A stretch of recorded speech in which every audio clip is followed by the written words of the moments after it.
On va regarder maintenant les questions que vous nous avez posées dans l'onglet questions. Fanny, je vais te laisser répondre aux questions sur…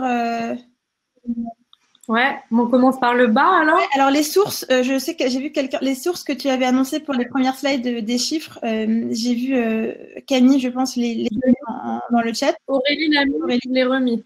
Donc voilà. Joseph Simoni qui demande si on peut créer une plateforme de mise en réseau logistique et approvisionnement, mise en commun des biens matériels et immatériels humains à travers l'Île-de-France pour ensuite être déployée à plus grande échelle. Ce serait merveilleux, Joseph. Est-ce qu'on peut toujours faire ce genre de choses, mais ça demande de l'argent, notamment si c'est une plateforme tech. Mais c'est quelque chose auquel on peut réfléchir, notamment dans le cadre de l'association de la communauté écotable. On met en commun plein de choses, donc on peut l'envisager. En effet, ça pose plusieurs questions, mais c'est quelque chose d'intéressant. Mathilde demande comment est-ce qu'on peut intégrer davantage de légumineuses dans ces menus lorsque la majorité des 45-50 ans associe encore légumineuses et végétales à vegan et, je cite, manger des graines. Bah, en effet, c'est un challenge, mais nous, on est persuadés que c'est le rôle du restaurateur ici, que de faire prendre conscience qu'on a besoin d'aller vers moins de viande et donc d'aller vers des alternatives qui sont notamment le végétal et les légumineuses. Alors, on ne dit pas il faut supprimer complètement la viande parce qu'évidemment qu'on a envie de s'adresser aussi aux personnes qui mangent de la viande et on sait qu'en effet, les plus de 45 ans ont potentiellement tendance à en manger davantage que des personnes plus jeunes qui sont peut-être plus sensibilisées. Après, on peut réfléchir justement à voir la viande comme un condiment. Donc, on la garde, mais on en réduit la quantité pour garder le goût, pour garder l'assaisonnement. La deuxième chose qu'on peut faire aussi, c'est de réfléchir à des alternatives végétales qui reprennent aussi une certaine texture de la viande, un certain goût de la viande avec des sucs de cuisson. Je pense par exemple au seitan ici. Voilà, il y a plein de choses que l'on peut faire.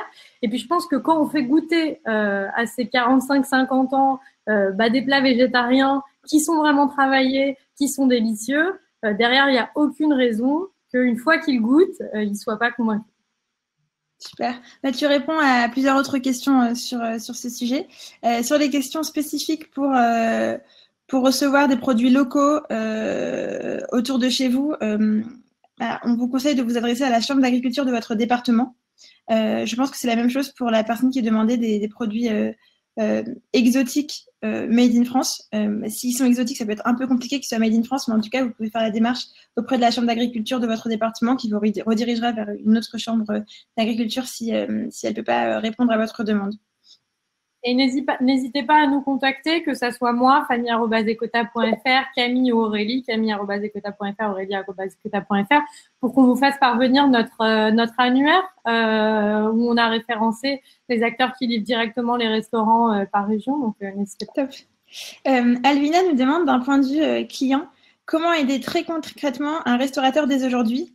Est-ce que les bons d'achat sont vraiment une solution ou bien cela déplace juste le problème? C'est une très bonne question. Les bons d'achat, ils vont permettre, en termes de trésorerie, aux restaurateurs d'être un peu plus à l'aise, un peu plus tranquille.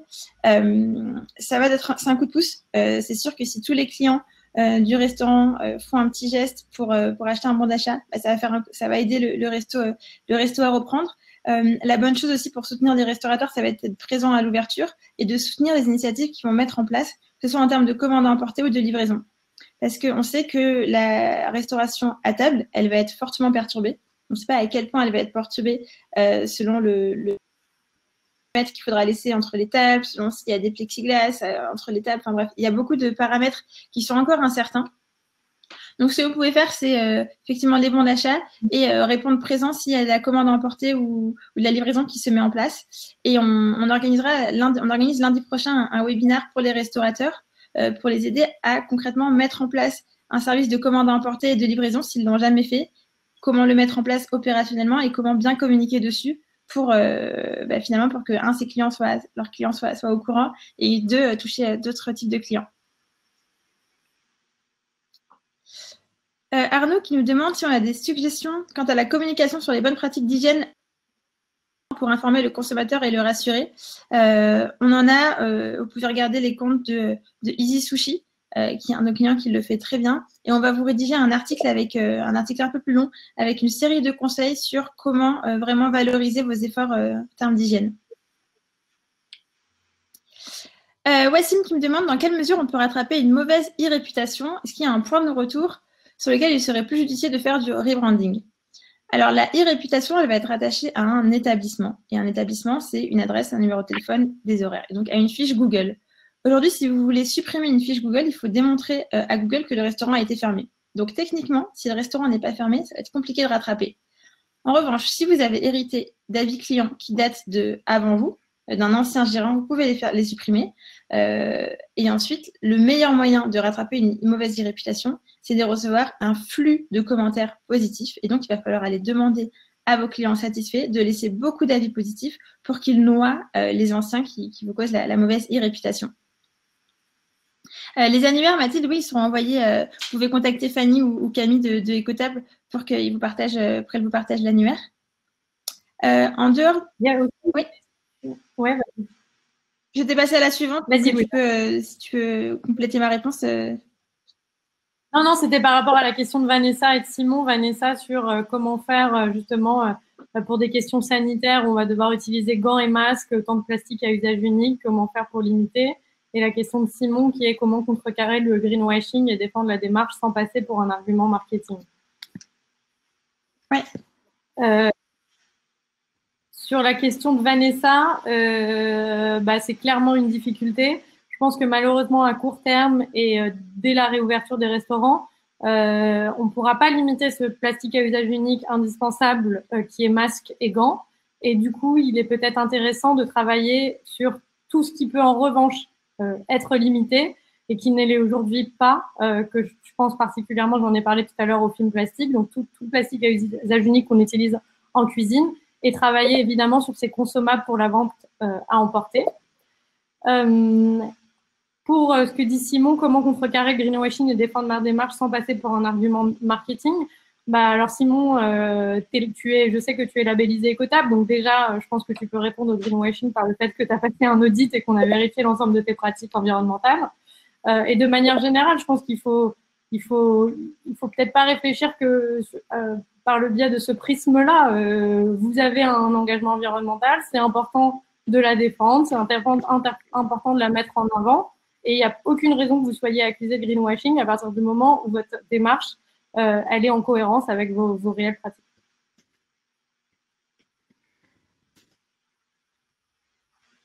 Il nous reste 1 minute pour les questions. Par mail, on mettra aussi le replay sur…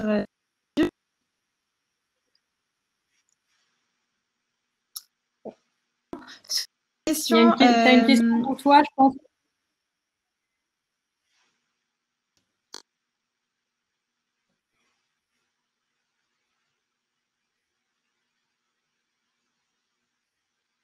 Louisa? Oui, j'ai sauté. Alors, il y a la question. J'écoute la question. Avez-vous des suggestions quant à la communication sur les bonnes pratiques d'hygiène appliquées dans le restaurant afin d'informer le consommateur et de le rassurer? Alors, je ne sais pas si… Louisa, je pense que tu pourras compléter. Nous, ce qu'on suggère, c'est de communiquer sur la carte, de communiquer sur le site Internet, notamment si le restaurant fait de la vente à emporter. On peut communiquer aussi dans le restaurant avec des affiches, ce qui peut permettre de rassurer. Et de manière générale, sur les réseaux sociaux également. Donc, je pense que ça va être un point crucial, cette question de l'hygiène. Donc, on peut communiquer sur l'ensemble des supports envisageables. J'ai l'impression qu'on a perdu Louisa.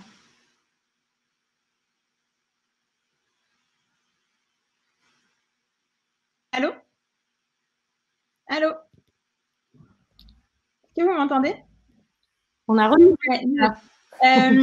Donc, sur la question de l'hygiène, on organise la semaine prochaine, je vous enverrai l'invitation, un webinaire avec Octopus pour aider les restaurateurs à mettre en place des pratiques et à anticiper toutes les questions d'hygiène qui pourraient arriver.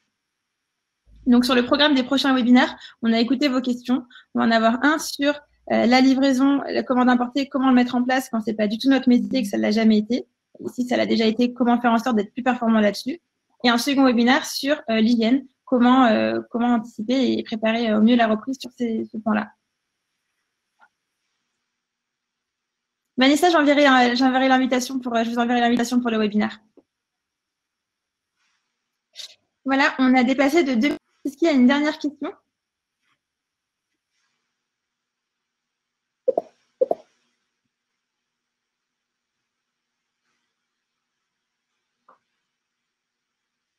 Alors, je vois que certains d'entre vous sont en train d'écrire. On va voir si on a une dernière question. Sinon, on mettra fin à ce webinaire. Est-ce que tu en vois une, Camille, Fanny? Non, c'est bon. Écoutez, merci beaucoup d'avoir répondu présent aussi nombreux à ce webinaire. On était très contents. Je peux parler en notre nom à tous les deux, Fanny, de couvrir ces sujets avec vous. Encore une fois, si vous avez des questions, n'hésitez pas. On est là pour ça encore plus pendant cette période compliquée. Donc, nos équipes respectives sont répondre par mail à tout le monde, voire par téléphone s'il y a des choses à creuser. Et on vous dit à bientôt.